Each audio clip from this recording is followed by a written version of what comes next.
Hello अस्सलाम वालेकुम students, उम्मीद करता हूँ आप सब लोग खैरियत से होंगे। आज हम चैप्टर 3 सेकंड ईयर फिज़िक्स के न्यूमेरिकल्स करने जा रहे हैं। तो आप देखें न्यूमेरिकल नंबर 1 का क्वेश्चन कुछ इस तरह से, a Carnot engine takes 2000 joule of heat from a reservoir at 500 kelvin, does some work and discard some heat to a reservoir at 350 kelvin. यानी कि हमारे पास एक कार्नो इंजन है जो एब्जॉर्ब करता है, जो हीट लेता है 2000 जूल की। जैसी वो हीट 2000 जूल की एब्जॉर्ब करता है उसका टेम्परेचर 500 केल्विन हो जाता है। अब यहाँ पर वो ये कह रहे हैं कि वो अपने अंदर से सिर्फ 350 केल्विन का टेम्परेचर जो है वो डिस्कार्ड करता है। अब आपको पता है जब हम सेकंड लॉ ऑफ थर्मोडायनेमिक्स कर रहे थे तो वहाँ पर हमने एक सिस्टम पढ़ा था, रुडोल्फ क्लॉजियस और केल्विन प्लांक का। कुछ इस तरह से हमने डायग्राम बनाई थी जिसमें हमने ये डिस्कस करा था कि ऊपर से जो इंजन में जो हीट मिलती है या जो एब्जॉर्ब करता है उसको Q1 या T1 का नाम कहते हैं, या हाई टेम्परेचर या हॉट बॉडी। फिर यहाँ पर वर्क परफॉर्म करता है और जो अपने अंदर से वो डिस्कार्ड करता है, जो निकालता है, उसको Q2 या T2 का हम नाम देते हैं, या कोल्ड रेजरवायर या सिंक का नाम देते हैं। तो इसमें हमें यही करना है कि हमें सबसे पहले ये बताना है अगर उसे Q1 2000 जूल मिल रहा है तो Q2 कितना डिस्कार्ड करेगा। टेम्परेचर उन्होंने दे दिया है, वर्क डन और एफिशिएंसी हमें निकालनी है। तो सबसे पहले आपको पता है कि हीट एनर्जी और टेम्परेचर का जो रिलेशन है वो आपस में इक्वल होता है, तो हम इसको इक्वल कर लेंगे। Q1 को वहाँ पर मल्टीप्लाई करेंगे, वैल्यू पुट करेंगे, सारी सॉल्व करेंगे, 1400 जूल आंसर आ जाएगा। वर्क डन का फॉर्मूला यहाँ पर क्या होता है, Q1 माइनस Q2, क्योंकि हमने कार्नो इंजन में पढ़ा था कि पहले हम हीट प्रोवाइड करते हैं वो प्लस हो जाती है और जो हीट वहाँ से एग्जॉस्ट करती है वो माइनस Q2 हो जाती है। तो दोनों का जो सम है वो हमारे पास Q1 minus Q2 work done के बराबर होता है, जो कि 600, वैल्यू पुट करेंगे 600 जूल आंसर आ जाएगा।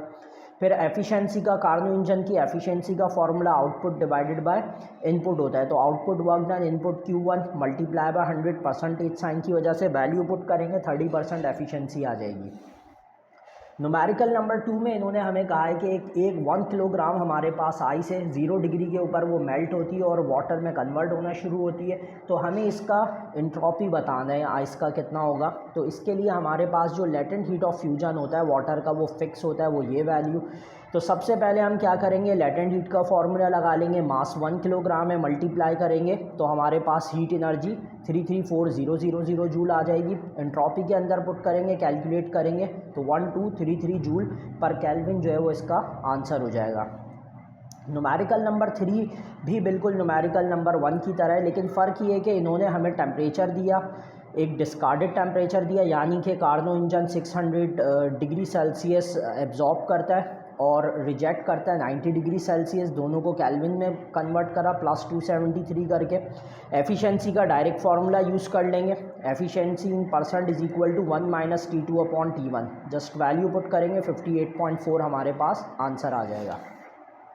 अब न्यूमेरिकल नंबर 4 जो है वो थोड़ा सा डिफरेंट है। न्यूमेरिकल नंबर 4 में आपको ये क्या कह रहे हैं, temperature difference between the surface of water and bottom water in Manchester lake. यानी कि हमारे पास एक लेक है, उसके जो सरफेस के ऊपर और बॉटम में जो टेम्परेचर का डिफरेंस है वो 5 डिग्री सेल्सियस है। अब टेम्परेचर डिफरेंस को हम यहाँ पर डेल्टा टी से डिनोट करते हैं, तो यहाँ हमने डेल्टा टी लिख दिया 5 डिग्री सेल्सियस। अब आपको पता है कि डिफरेंस ऑफ टेम्परेचर को जब आप केल्विन में कन्वर्ट करोगे तो वो वही सेम रहता है। और साथ में इन्होंने ये बोला है कि आप अज्यूम करो कि सरफेस ऑफ वाटर जो है वो 20 डिग्री सेल्सियस का उसको जो है टेम्परेचर दे रहे हैं हम, तो वो उसको 20 डिग्री T1 से हमने डिनोट कर लिया। और हमें इसकी हाईएस्ट एफिशिएंसी निकालनी है इंजन की इन दोनों टेम्परेचर्स के बीच में।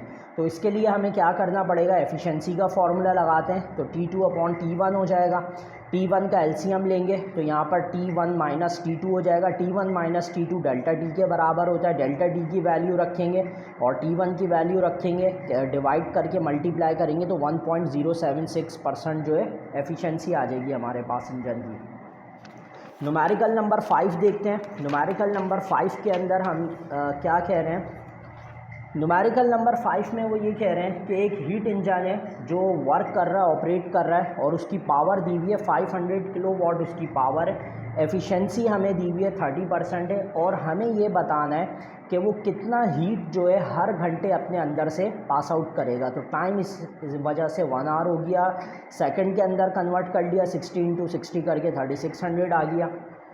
तो अगर हमें Q2 मालूम करना है तो Q2 के लिए सबसे पहले हमें Q1 पता होना चाहिए और उसके लिए हमें वर्क डन का भी पता होना चाहिए। अब ना यहाँ पर वर्क डन है ना Q1 है, तो इसलिए हम इसको इक्वेशन 1 का नाम दे देंगे। सबसे पहले पावर का फॉर्मूला लगाते हैं, W/T। पावर को किलोवाट से वाट में कन्वर्ट कर लेंगे, पावर की वैल्यू रखेंगे, टाइम रखेंगे, मल्टीप्लाई करेंगे तो वर्क डन आ जाएगा 1.8 एक्सपोनेंट 9 जूल। ये वर्क डन आ गया। तो इस वर्क डन की मदद से हम सबसे पहले एफिशिएंसी का फॉर्मूला लगाते हैं। एफिशिएंसी का फॉर्मूला आया, एफिशिएंसी हमें गिवन थी वो हमने लिखा, W हमने लिखा, Q1 हमें मालूम करना है वो यहाँ भेज दिया, 30 डिवाइड कर दिया, 100 मल्टीप्लाई कर दिया, सॉल्व कर दिया तो Q1 6 एक्सपोनेंट 9 जूल आ गया हमारे पास। अब इस वैल्यू को हमने इक्वेशन नंबर 1 में सब्स्टिट्यूट कर दिया, जो कि Q2 is equal to Q1 minus W है। तो ये Q1 की वैल्यू W की वैल्यू दोनों को माइनस करा तो हमारे पास Q2 आ गया 4.2 एक्सपोनेंट 9 जूल। न्यूमेरिकल नंबर 6 के ऊपर आ जाते हैं। अब न्यूमेरिकल नंबर 6 में आपको क्या कह रहे हैं कि एक हीट इंजन है जो परफॉर्म कर रहा है कितनी पावर के साथ, 0.4166 पावर के साथ कर रहा है और हर घंटे में वो इतनी पावर जनरेट कर रहा है। तो टाइम हो गया और कह रहे हैं कि ये अपने अंदर से इतना जो जूल ऑफ हीट है वो डिस्कार्ड कर रहा है। रिक्वायर्ड क्या है, एफिशिएंसी ऑफ इंजन हमें निकालना है। तो एफिशिएंसी ऑफ इंजन का हमने फार्मूला लिख लिया।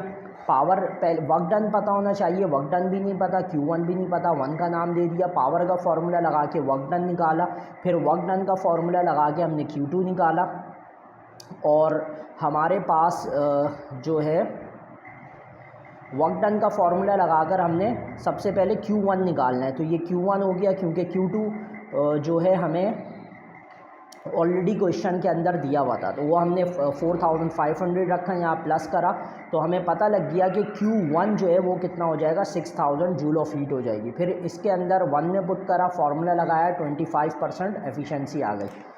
न्यूमेरिकल नंबर 7 के अंदर आपको वो ये कह रहे हैं, काफ़ी बड़ा न्यूमेरिकल है। न्यूमेरिकल नंबर 7 कह रहे हैं कार्नो इंजन है जो ऑपरेट हो रहा है इन दो टेम्परेचर के बीच में और वर्क डन इतना परफॉर्म कर रहा है और इतने टाइम के लिए वो एक साइकिल जो है वो परफॉर्म कर रहा है। तो सबसे पहले हम क्या करते हैं, इसकी एफिशिएंसी का फार्मूला लगाते हैं। T2 और T1 दोनों पता है, एफिशिएंसी आ गई। पावर निकालने के लिए पावर का फार्मूला लगाएंगे, W भी पता है, टाइम भी पता है, तो हमारे पास 4800 वाट आ जाएगा। इसको किलो वाट में डिवाइडेड बाय 1000 करके कन्वर्ट कर लेंगे। Q1 निकालने के लिए एफिशिएंसी का फार्मूला लगाएंगे, तो एफिशिएंसी W/Q1 होता है। एफिशिएंसी यहाँ भेज देंगे, Q1 यहाँ भेज देंगे, वैल्यू पुट करेंगे, Q1 आ जाएगा। फिर W is equal to Q1 minus Q2 का फार्मूला लगाएंगे जो हम अक्सर यूज़ करते हुए आए। तो ये फार्मूला हम इसको अरेंज करेंगे, Q2 यहाँ भेजेंगे, W यहाँ वैल्यू पुट करेंगे तो हमारे पास Q2 की वैल्यू आ जाएगी। और इस तरह से हमने इसकी सारी चीज़ें मालूम कर ली। अब इसका लास्ट हमारे पास क्वेश्चन है न्यूमेरिकल नंबर 8। न्यूमेरिकल नंबर 8 बहुत आसान है। Q1 गिवन है, Q2 गिवन है, यानी इतना जो हीट है उसको एब्जॉर्ब कर रहा है, मिल रहा है, और इतना हीट जो है वो अपने अंदर से रिजेक्ट कर रहा है, निकाल रहा है। वर्क डन और एफिशिएंसी निकालनी है, तो एफिशिएंसी का फार्मूला हमारे पास 1 माइनस Q2/Q1 होता है। वैल्यू पुट करेंगे, एफिशिएंसी आ गई। फिर work done Q1 minus Q2 लगाएंगे तो हमें पता लग जाएगा कि वर्क डन 16000 जूल का हो रहा है और डिवाइडेड बाय 1000 करके किलो जूल में कन्वर्ट कर लेंगे। अब ये तो हमारे पास सारे क्वेश्चंस थे बुक के, तो इसके मैं कुछ आपको एक्स्ट्रा क्वेश्चंस भी दूंगा करने के लिए जो एग्ज़ाम्स के हवाले से इम्पॉर्टेंट है। बहुत शुक्रिया, अल्लाह हाफ़िज़।